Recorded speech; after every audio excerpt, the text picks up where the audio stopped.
Think you know tough motorcycle races? You have no idea. In 2015, only 5 riders finished out of 500.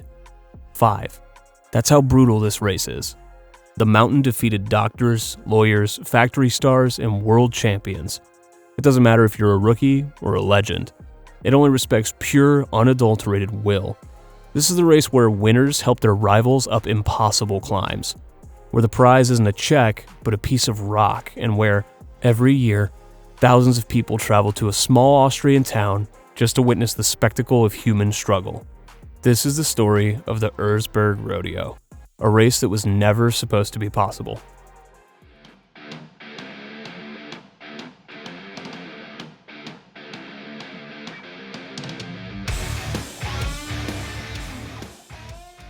Our story starts not with a corporate plan, but with a man and his motorcycle. His name is Karl Katok. In 1994, he was just an Austrian municipal officer who loved to ride. He found himself exploring the brutal, beautiful terrain of the Erzberg, the Iron Mountain. For decades, this place had been mined for its iron ore. The landscape was littered with the scars of that work: sheer cliffs, snaking gravel roads, and vast fields of giant boulders left behind like a natural obstacle course. As Karl Katok rode through this stunning scenery, an idea sparked. What if he created a race here? A true test for the world's best off-road riders. He wanted to present them with, in his own words, an unsolvable task. So in 1995, he did it. The first Erzbergrodeo. It was a modest affair by today's standards. 120 riders showed up. They came from all over, drawn by the simple, heartfelt goal Karl had for them. He just wanted everyone to have a good time. That first winner was a rider from South Africa, Alfie Cox, on his KTM. He conquered the mountain and a legend was born. Zum erfreulichen Teil. Alfie Cox auf KTM 250 gewinnt die Erzberg Offroad Challenge souverän mit einem Vorsprung von 17 Minuten. Seine Gesamtfahrzeit betrug 48 Minuten. It's nice to have a speedy race before you're going to have a hard enduro on the next day. It's very nice to have you here, Alfie. Alfie Cox, Südafrika. But no one could have predicted what happened next. The story of that first race spread like wildfire through the motorcycle world. In its second year, the number of competitors more than doubled. 250 riders showed up, then 500, then 1,000. Today, the event consistently draws over 1,500 competitors from more than 40 nations.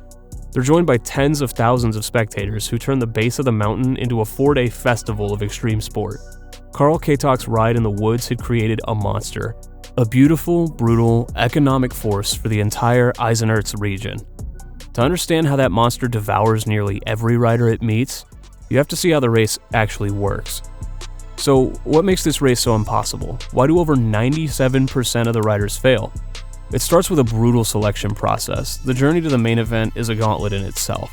It all begins with the Iron Road Prologue.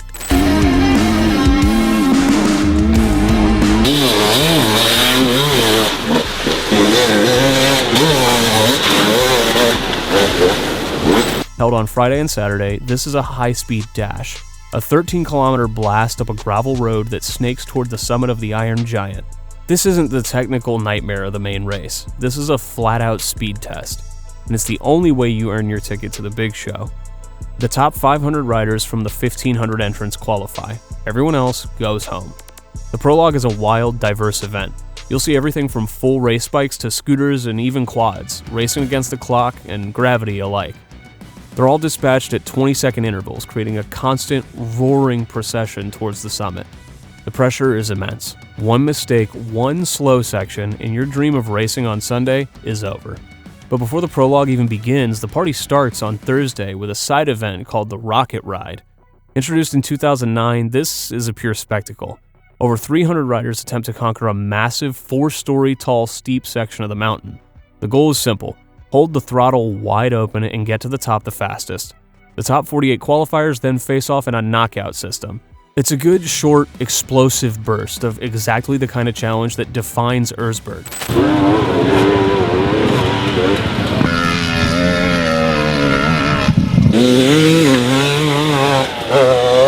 A good taste of the madness to come. Then comes Sunday, noon. The air's thick with anticipation and the smell of pre-mixed fuel. The Elite 500 who survived the prologue line up at the base of the quarry. This is the Red Bull Hare Scramble, the main event, the grand finale. When the start flag drops, waves of 50 riders are unleashed at a time.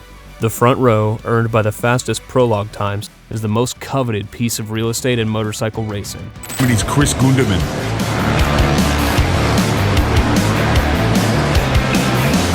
They have 4 hours, just 240 minutes. Their task is to complete a 35-kilometer course. This is not a loop. This is a point-to-point assault on the mountain, and the course is redesigned every single year. They create new, diabolical sections to surprise even the veterans. The riders have to pass through 23 checkpoints. Miss one, and you're disqualified. The finish rate is famously staggeringly low. In 1999, a record 51 riders finished. That record still stands. In 2025, only 14 made it. In 2015, a mere 5 riders saw the checkered flag within the time limit. This isn't a race that you win. This is a race you survive. The ultimate prize for this inhuman effort isn't money. It's a trophy carved from a piece of the Iron Giant itself.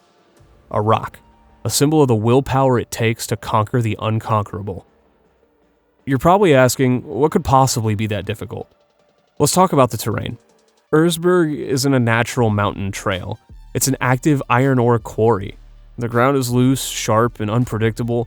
The slopes are incredibly steep and notoriously slippery. Your bike is constantly scrambling for traction on shale and loose rock. One wrong move and you're sliding backwards, sending a cascade of rocks down on the riders below you. Then there's the sections. Specific parts of the course that have earned legendary and even feared names. There's Carl's Diner. This is the definitive Erzberg section. A vast, exhausting crawl over a field of massive boulders. These are mining remnants, some as big as cars. It's a trial section that seems to go on forever. It pushes a rider's strength, skill, and mental endurance to the absolute breaking point.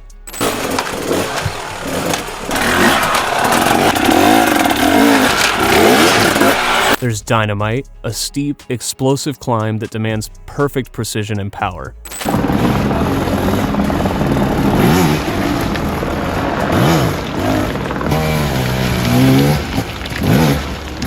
There's Machine, a technical maze of rock formations that requires absolute focus.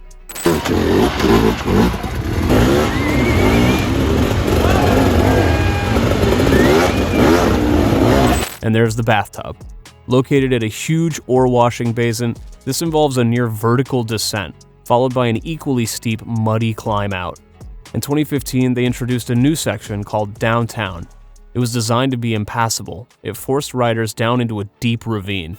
Then they had to climb a ridiculously steep, muddy hill. That everywhere else is dry and dusty, but here in downtown, it's basically a stream, and no rider has ever taken a motorcycle up here. Carl has designed this just by walking it, and now the riders are seeing it for the first time, but our new leader, Graham Jarvis, is struggling in downtown. This section will create one of the most iconic moments in the race's history, but we'll get to that soon. The mountain is only half the battle. The alpine weather in Erzberg is a wild card. You can start the race in blazing sunshine. An hour later, you could be battling hailstones or even snow. The mountain, made of metal-rich ore, is a lightning rod. The risk of a lightning strike is very real. In 2013, torrential rain turned the start line into a bike-drowning lake. The elements are an active, hostile participant in this event. This combination of extreme terrain and unpredictable weather creates a profound psychological battle.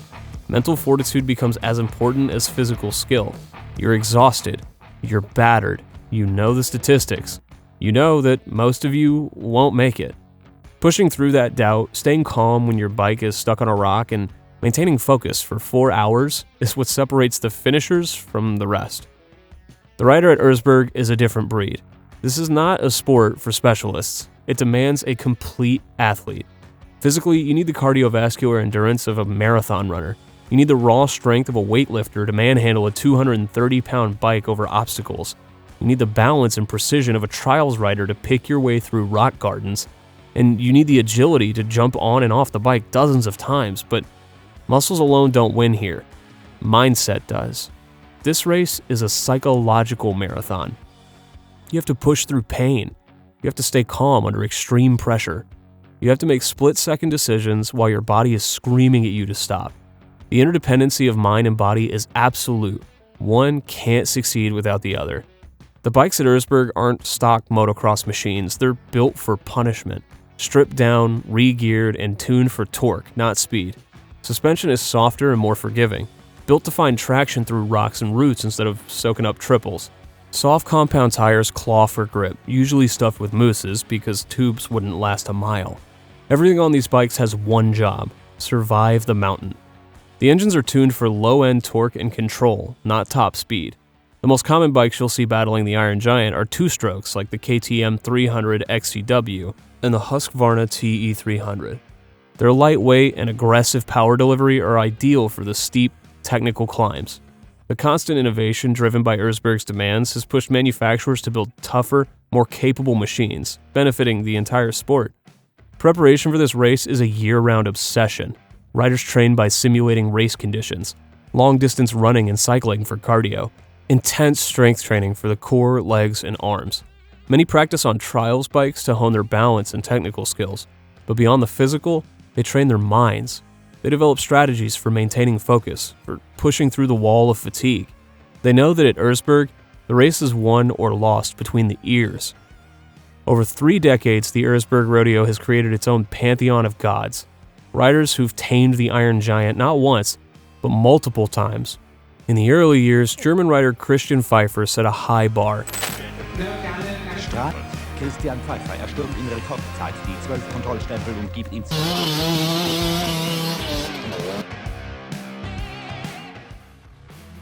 He won the hare scramble 4 times: 1996, 1997, 2000, and 2004. He became a legend, proving that consistency on this mountain was possible. Then came a dominant force from Poland, Tadej Błaszczyk. He exploded onto the scene in 2007 and went on a rampage. He won 5 consecutive races from 2007 to 2011.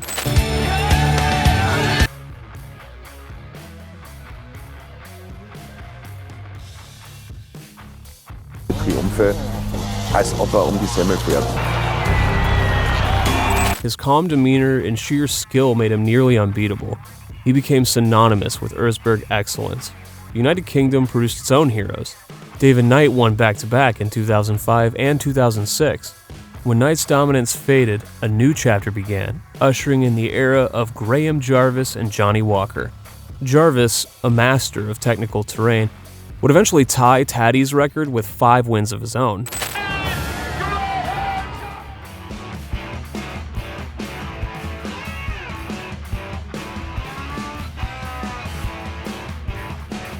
Walker, a dynamic and powerful rider, would take 3 victories. Spain's Alfredo Gomez also etched his name into the history books with 2 hard-fought wins. In recent years, a new king has emerged, Manuel Littenbichler from Germany. Letty is a product of Erzberg royalty. His father, Andreas Littenbichler, was a podium finisher and a legend in his own right. Letty grew up around this race. In 2014, at just 16 years old, he became the youngest rider to ever finish the hare scramble. It was a sign of things to come. In 2022, at 24, he became the youngest winner in history, and he just hasn't stopped.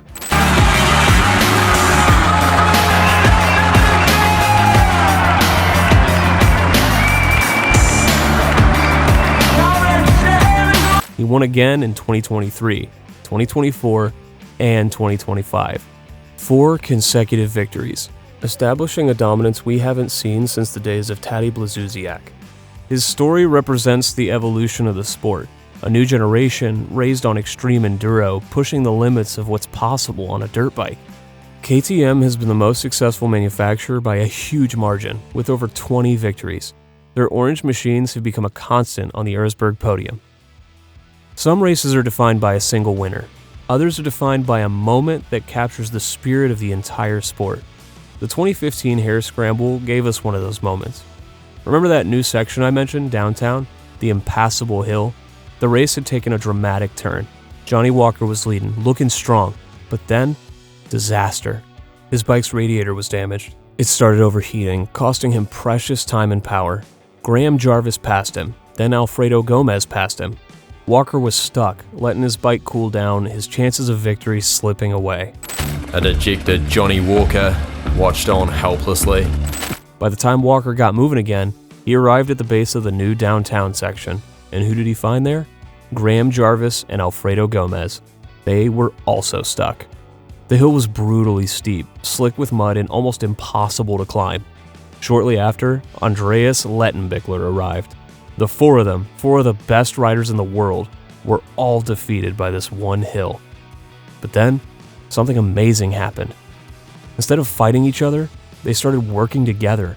They banded together. They helped each other pull their bikes up the treacherous slope.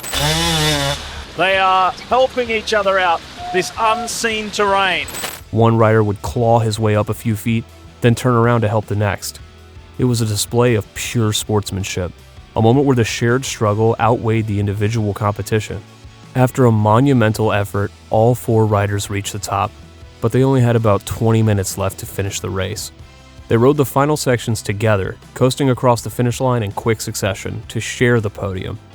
It wasn't a single winner, it was a victory for the spirit of hard enduro. This moment exemplifies the unique camaraderie that exists in this sport, a core value that draws riders back year after year. They compete fiercely, but they also understand that they're all facing the same impossible mountain. The Erzbergrodeo has exploded into a global phenomenon. Its impact stretches far beyond the quarry and Eisenerz. It's the definitive benchmark for extreme enduro. When you win here, you've proven yourself against the toughest standard in the world. The race's growth mirrored the rise of hard enduro itself. In 2018, it joined the World Enduro Super Series, a global showcase for the toughest off-road events on the planet. By 2022, it became an official round of the FIM Hard Enduro World Championship, marking the sport's leap from grassroots to globally recognized discipline. But after a couple years under the FIM banner, Erzberg stepped away to reclaim its independence. For 2026, it's set to team up with Red Bull Romaniacs to launch a new collaborative format, linking two of the toughest races on Earth under one extreme enduro banner. The Iron Giant may have stepped away from the championship tour, but it remains the benchmark every rider measures themselves against. The event is a major economic engine for the Eisenerz region. It brings in millions of euros, hotels are booked solid, restaurants and shops thrive. The event now costs several million euros to organize, showing just how critical sponsorships and long-term partnerships are to its survival. Its global reach is undeniable. Broadcast to millions in over 100 countries, Erzberg's coverage spans every platform, from live global TV feeds to viral clips online, tuning the Iron Giant into hard enduro's main stage. This exposure acts as a gateway. It introduces countless new fans to the thrilling world of hard enduro. Looking to the future, the sport is in good hands. Over 60% of the participants at Erzberg are under 30 years old. The interest among younger riders is skyrocketing. A new generation is charging in, faster, fitter, and more fearless than ever. The future of hard enduro isn't just secure, it's already on the throttle. What's it like to be there, to witness this madness in person? For the tens of thousands of fans who make the pilgrimage, the Erzbergrodeo is a 4-day festival. It's an immersion in adrenaline and celebration. The atmosphere is electric. The legendary beer tent is the pulsing heart of the party. It offers food, drinks, and late-night celebrations where fans can actually mingle with the top riders. There's a unique tradition called the Raid on Eisenerz.